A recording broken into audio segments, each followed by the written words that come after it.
خونه تاریک و سرده، تو دلم خیلی غم ریخته، جای خالی تو زهرا منو بدجور به هم ریخته.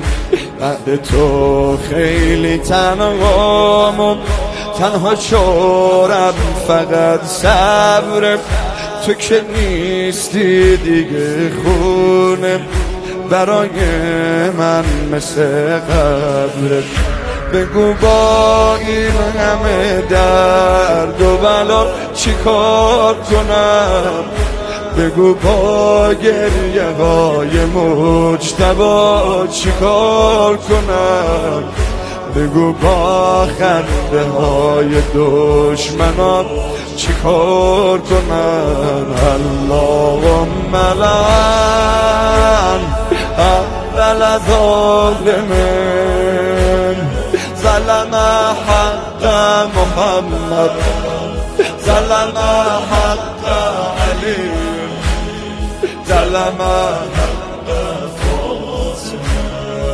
اللهم لعن اول ظالمین ظلم حق محمد ظلم حق علی ظلم حق فاطمه. برای قربت حیدر اولین سینه زن بودیم، کمرت خم شدم ما باز مثل کوه پشت من بودیم، ولی ای تکیه گاه من تو رو زود از پا انداختن. از این دنیای بی زهرا واسه من یک قفس ساختن. دنیا داره با حیدر سر جنگ چی کار کنم، آینه من با این دلای سنگ چی کار کنم.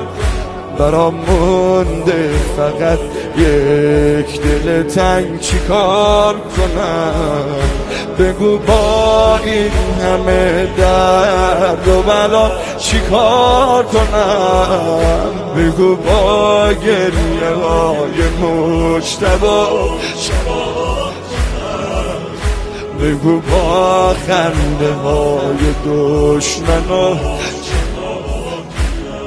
اللهم لعن اول ظالمین ظلم حق محمد ظلم حق علی ظلم حق فاطمه.